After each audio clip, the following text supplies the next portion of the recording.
All right, back in house here in Appalachian, and Coach, I got to hang out with you the last couple of days as your volleyball teams made a good run all the way to the Final Four.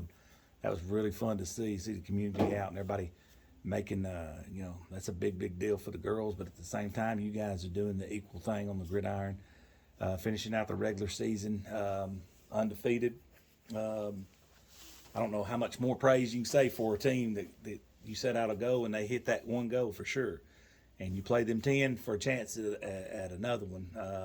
But before you do that, you get a week to heal up, turn inwards, and get ready for these playoffs. Coach, just got a lot of good things going on here at Appalachian. Oh, yeah, like I said, like you've seen yesterday, I talk a lot about our community here on the mountain.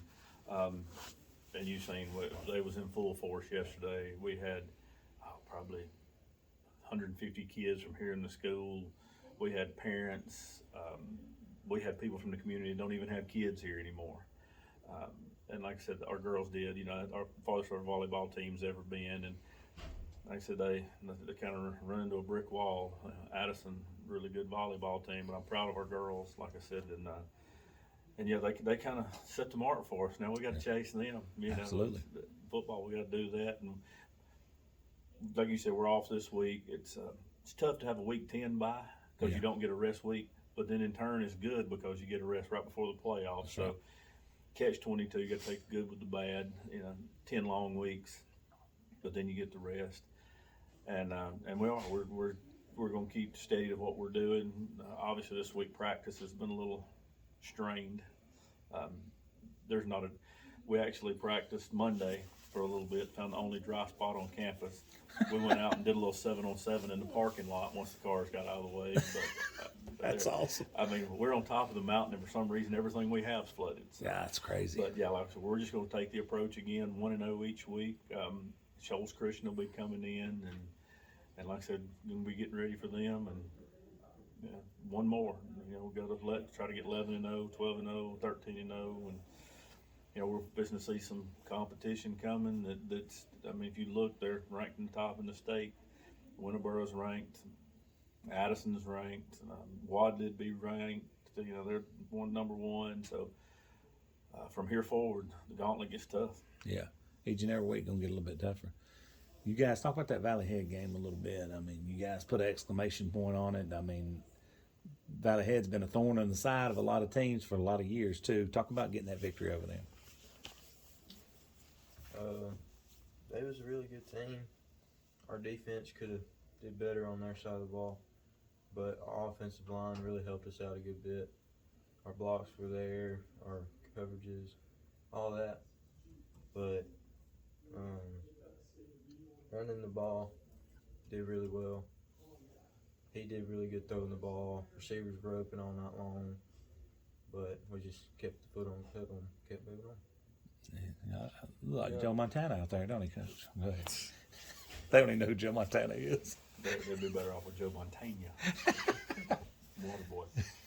Yeah, but we had like Eli went down the other week. Caleb Blakely really stepped up. He sealed the edge so many times for Sam to run around that right side. It was great, and the line held up amazing like they always do. Let me get the pass off. Receivers were open all night. I remember Ian on the post. He was just waving at me. He's like, down here. I was like, yeah.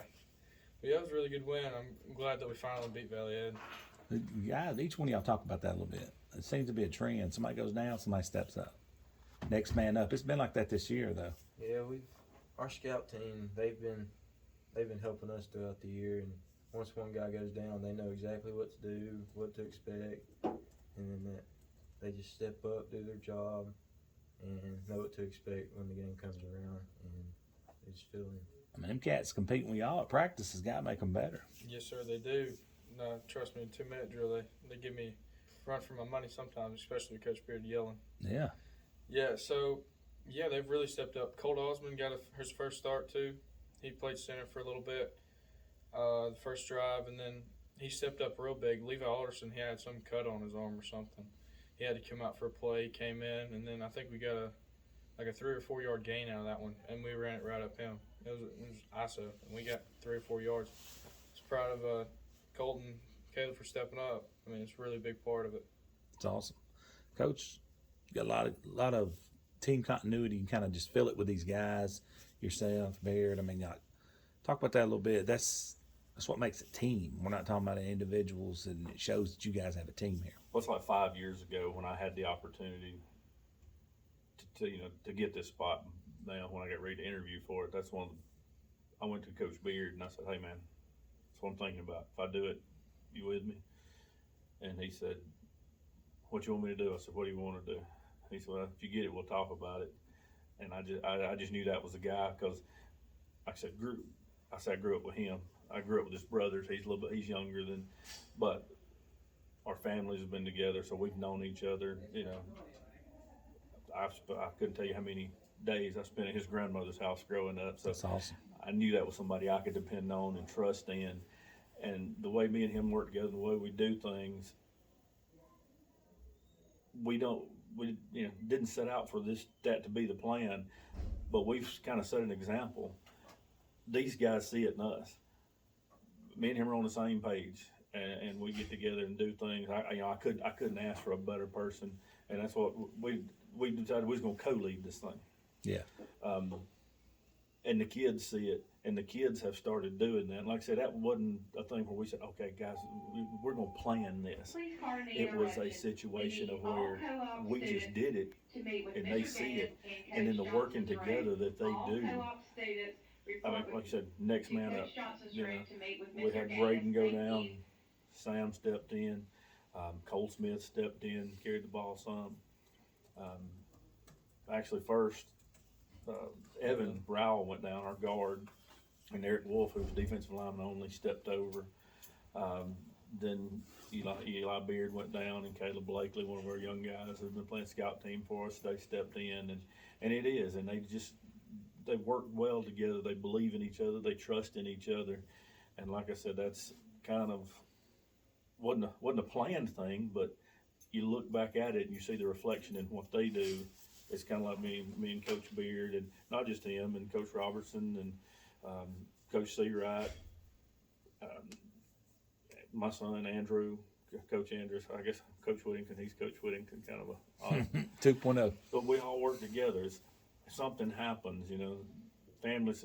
If one of us has to miss, for some reason, it's not. You don't have to cancel anything. Yeah, just keep rolling. It just like for us, just like the players, next man up. Coach has to miss for something, flows there, and like I said, just couldn't ask for a better situation than the young men, and I couldn't. Coach, I couldn't ask for a better situation than where I'm at with the coaches who are with me. That's awesome. And I'm gonna ask each one of you guys, including Coach, this question: what's your mindset heading into these playoffs? I mean, I know it's been a great season. It's hard to put that behind you because it's the best y'all have ever had here, but what is your mindset as you head into this playoffs? Do our job through the week with practice, make sure we're on top of everything, and once the game comes around, take it seriously. Don't take play off or anything, just give it all you got and work as a team. Just like it's got to be 1-0.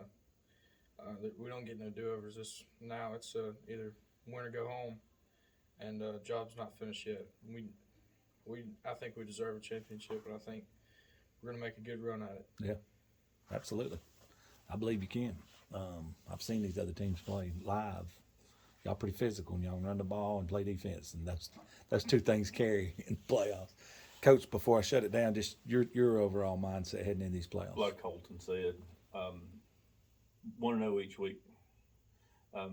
We're not going to change our outlook. We're not going to change our plan. Lots of times people will come around and start doing a few things different. Playoff time, hey, we've been good with it so far. No need to change. No need to change what we're doing. Don't try to fix what's not broke. And so 1-0 each week, and every Monday's a work day. Every Friday we want to push for one more work day. That's right. You want another work day. What's that old saying, Coach? Dance with the one that you came with. Dance with the one you brought. There you go. All right, Coach. Don't do like me and start dancing with others and have a fight at prom. Don't do that. All right, so I don't do that. But dance with the one that you came with. Appreciate you guys. Good luck, and see you guys next week. Thanks.